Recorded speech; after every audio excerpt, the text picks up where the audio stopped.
He missed the "that's what she said" moments. He realized that his ego didn't just need a hunter's trophies, it needed an audience that could play the game. "Sarah," he said, standing up, "you are the most logical person I've ever met.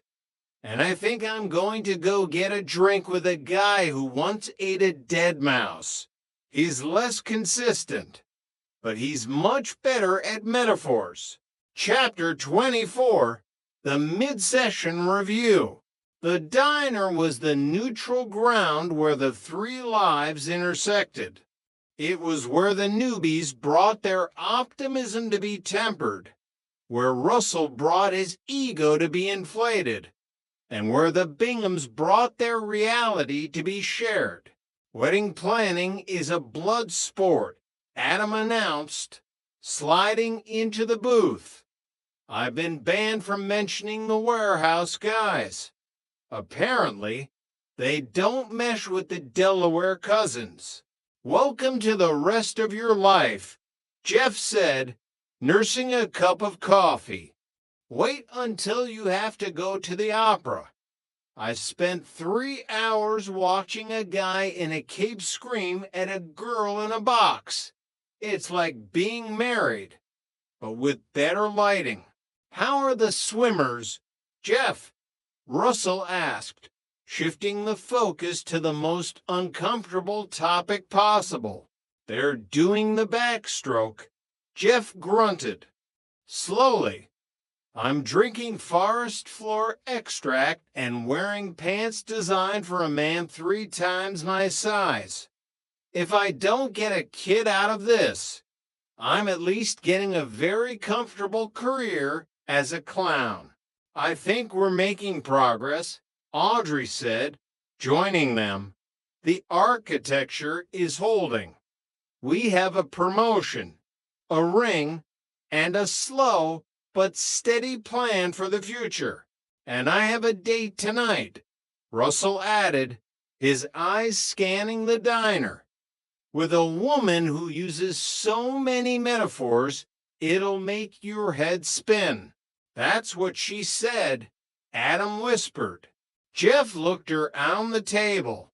The geometry was messy. The lines weren't straight. The foundations were sometimes shaky. But as he watched Audrey reach for the syrup bottle, he knew that they were building something that could withstand the weather. "Pass the syrup," Jeff said. "I want to see if I can hit all the holes on the first try." "Dream on, Giganter," Audrey smiled. "Dream on." Chapter 25, the Foundation Stone. As the evening sun dipped below the skyline, Adam took Jennifer back to the apartment. The hula lamp was glowing in the corner, a small, tacky beacon of their shared space. "I cleared the storage unit," Adam said, pulling a single T-shirt from his bag. "I kept this one. It's the one from the night we met. It's not irregular. It's not flawed. It's perfect." Jennifer took the shirt, the cotton soft against her hand. "The architecture is changing, Adam. We're not just newbies anymore. We're building the real thing." "Yeah," Adam agreed. "And I think I know where to put the warehouse guys. We'll give them their own table. We'll call it the Foundation section." "I can live with that," Jennifer said.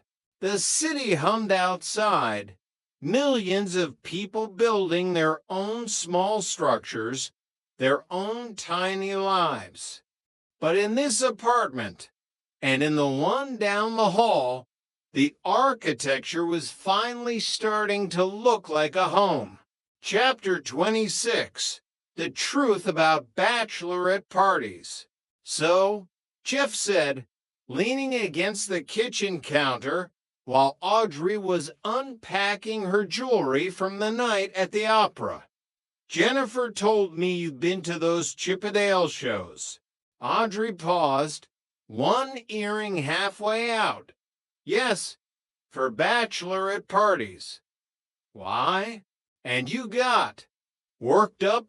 Jeff asked, his voice a mix of curiosity and a sudden, sharp pang of jealousy. By hairless, oily freaks in bow ties. It's a performance, Jeff, Audrey said, hiding a smile. They're athletic. They have rhythm. And yes, sometimes it leads to a little extra enthusiasm when I get home. I'm athletic, Jeff protested. I play basketball. I sweat. I'm hairy, which is what real men are. Why do you need oily freaks to get you in the mood?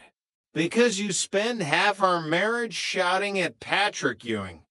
Jeff, sometimes a girl needs a little bow tie and a professional hip thrust to remember she's a woman. Jeff crossed his arms. I'll give you a hip thrust. It might throw my back out, but I'll do it. Audrey laughed and walked over to him, wrapping her arms around his neck. I don't need a Chippendale. Jeff, I just needed you to be honest about the massage. If you'd told me, we could have skipped the diamonds and gone straight to the limo. The diamonds stay, Jeff grunted. Most expensive arousal of my life. I'm not returning them. Chapter 27, The Maybelline Rematch. Russell stood at the schoolyard fence again. He was wearing his slate shirt, the one he'd decided made him look the most ruggedly handsome. Jeff was there as his backup, though Jeff was currently distracted by a score update on his phone. The voice came. The boy was back. The powdered donut and his sidekick, the Jersey meat man. Listen, kid, Russell said, kneeling down to eye level. I've been thinking about your Maybelline girl comment. It was clever. But you know what? I have 100% customer satisfaction. Ask Snuffles. Who's Snuffles? Your imaginary boyfriend. The boy retorted. Snuffles was a cat, Jeff chimed in. And the story doesn't end well for Russell. Shut up, Jeff, Russell hissed. Kid, you have thick lashes, too. You're pretty. You're practically in the Miss America pageant. The boy didn't blink. Willy Wonka called. He said he needs his chocolate stirred. He said you're an Oompa Loompa. I've seen the film, Jeff whispered. He's good. Russ, he's really good. You want to talk about films? Russell shouted. I'm in a film. It's called The Man Who Doesn't Care What a 10-year-old Thinks. Then why are you still standing here? The boy asked, walking away. Go by your post, milk face. Russell stood up, smoothing his shirt. I think I won that one. You lost the moment you knelt down. Jeff said, let's go. I think I'm having an allergic reaction to your insecurity. Chapter 28, The Cold War of the Closets. Adam and Jennifer were officially living together, which meant their apartment had become a DMZ, demilitarized zone, for personal property. Adam, what is this? Jennifer asked, holding up a t-shirt that looked like it had been through a wood chipper. That's my Yabba Grabba Brew shirt from Syracuse, 87. I was Kegmeister General. It's a historical document. It's a rag with a beer stain that is now legally an adult. Jennifer sighed. And why is your storage unit key on my nightstand? I thought we were moving everything in. I'm worried about confiscation. Jen, I've seen what you do to clothes. You turn memories into quilts. I don't want to be a quilt. I turned Jeff's shirts into a quilt because he hadn't worn them in 12 years. He loves it. He says he loves it because he wants to sleep in the bed. Adam countered. I've seen his eyes when he looks at the Syracuse '87 patch.